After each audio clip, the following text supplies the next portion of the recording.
Okay, here we are at the Workspace Screen, and Workspace Screen is my terminology. I'm not really sure what the official name of this screen is, but I refer to it as Workspace Screen because that's where all of our work is done.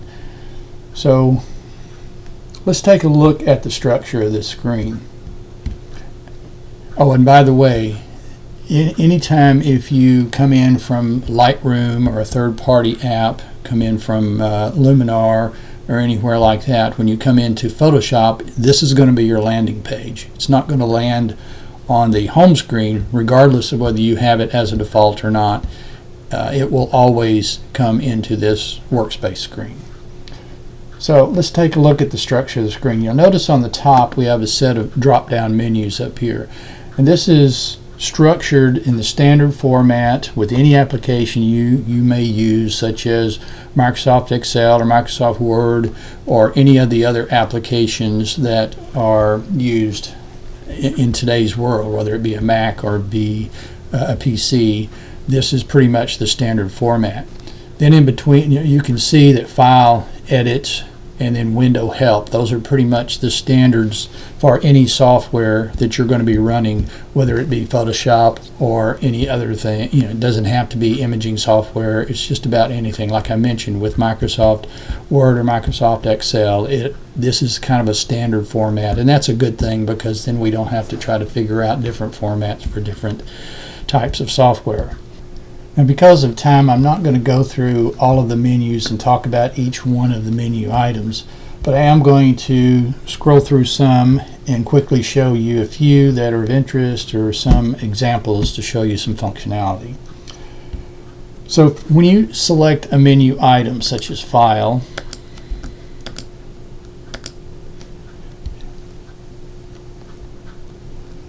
the drop down will show you a list of what's available, and you can select any of them by clicking on them.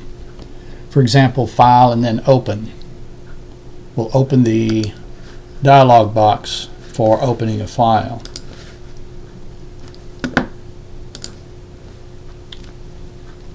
You'll also notice that a shortcut is off to the right hand side of these. Sometimes it's easier just to press the keys for the shortcut. If there's not a shortcut, you have to go to the menu selection itself to open the functionality. You may also notice that some of them have this little greater than symbol on the side. What that means is that there are more items that are grouped underneath this title. For example, this Automate, if you click on it or just hover over it, it opens up this flyout window with additional options for that. So that's all I really want to talk about as far as the structure in regard to these menus. Below the menu here is what's called the options bar. By the way, we'll come back to the menu items in another video to discuss more functionality for those menu items. But I wanted to mention that just below those is this option bar. And this option bar is dependent on which tool you select here. You'll notice it changed there when I selected the brush. It changes here when I select I call it the Band-Aid tool. I continually forget that it's the spot healing tool, or the clone stamp tool. You have different options up here based on what you select. That's called context sensitive or dependent upon whichever option you select here. So I'm not going to talk about those in detail now. I just wanted to point out that that's what that's called and that's what that does. Directly to the right of the options bar are these three thumbnails over here. And these three thumbnails, the first one is totally dependent on if you have an image open.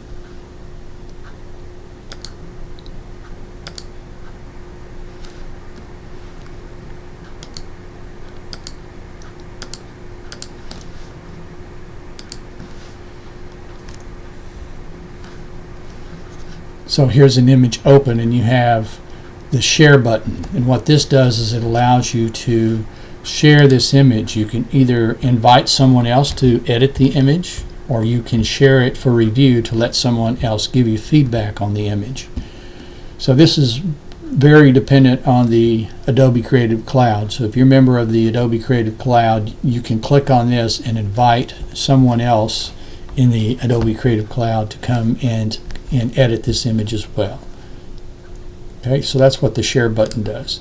The search button, if you click on it, it opens the Discover panel, and you're able to go in and do a search for any kind of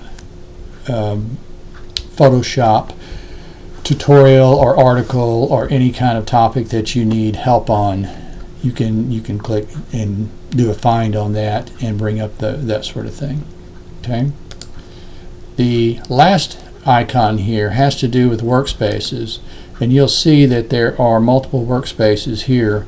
I have created some for testing, some for the workshop, and so on, but these 5 or 6 right here come seated with Photoshop, and they're a great place to start. So if you open Photoshop and you want to go to a good place to start, you can just make sure that you're in the photography workspace.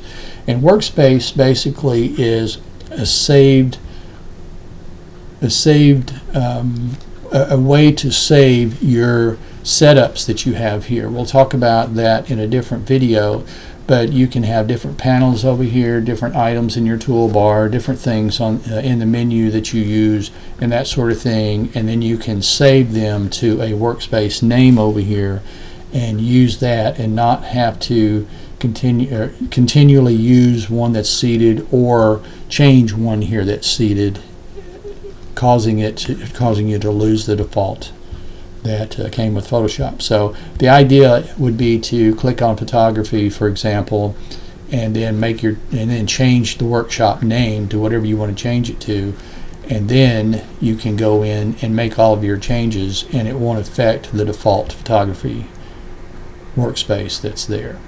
So anyway, we'll talk about these much more in detail, but this is a way to go to a particular workspace. For example, I click there, things change.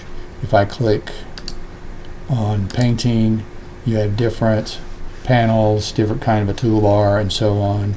If I click on 3D, you get this. So you get different looks based on what you're doing.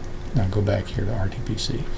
So anyway, this is that's kind of what I wanted to tell you about those 3 thumbnails across there. Okay, next we have the toolbar. And the toolbar is a free-floating set of tools that you can work with to edit your images. This means it's free-floating because you can move it almost anywhere. If you come up here and zoom in, use the mouse, the Mac functionality to zoom in, which is kind of awkward.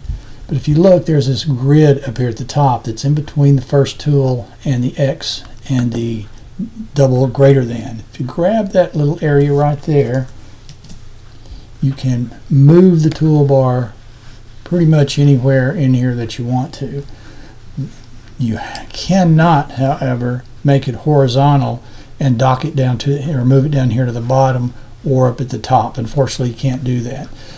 But if you grab this, and there I am missing it, if you grab it and move it over to the left until you see this little blue bar right there and let go, it becomes docked on the left hand side.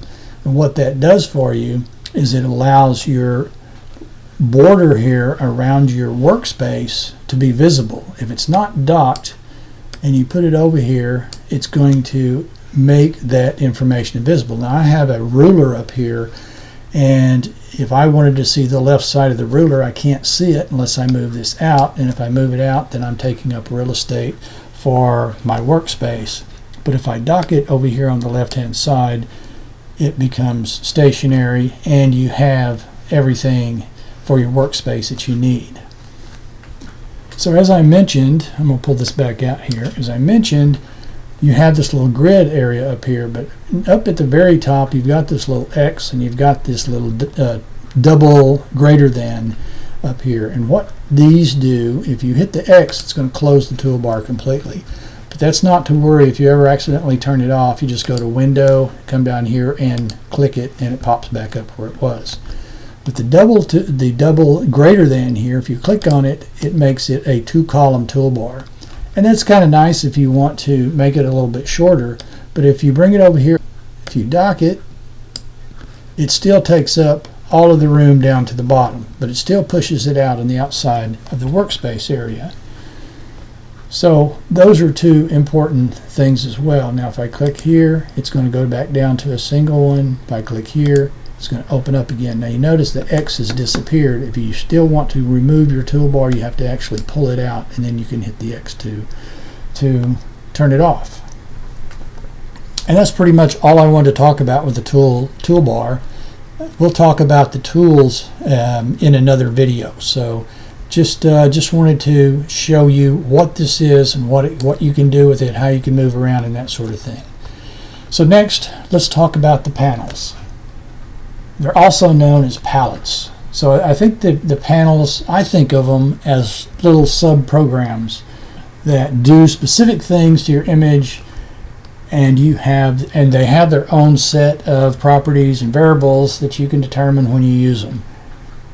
For example, in the layers panel, you can see the layers applied to every image, different ways that you can affect the layers via thumbnails and menus associated with the panel. So we'll talk about that functionality in a different video.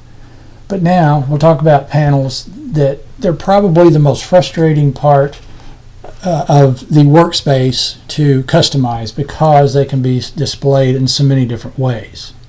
Notice that some of the panels are openly displayed while some are tabs associated with them. Here we have some tabs. Here we have properties. Down here we have rulers and grids. That's part of the properties panel. But this is one way to display them. Now in this particular workspace, we don't have all the different ways to display, but one way is to have your tab here by itself openly displayed. Another way is to have multiple tabs where you can show multiple panels that are grouped together and can see and work with those as you need them. This is real convenient for things that you use a lot of, and if you don't have to have them open at the same time, you don't have to have so much real estate taken here. So if you need to see layers, but then you need to see history, then you can see history here, but you don't have to see them both at the same time. If you have to see them both at the same time, then you need to have this history either in another group or have it out here by itself or as a thumbnail. We'll talk about that in just a second. So this is one, or actually two, of the ways that you can see panels. Another way, and we'll go and open another panel here. Excuse me. We'll open actions. You can actually take actions and create an icon with it, and then with this icon you can dock it over here, and it becomes docked in here along with these, so that whenever you're ready to use the actions panel, you look up here at the thumbnail and you click on it, and you get a flyout pattern or a flyout panel of all of the things that you can do with actions.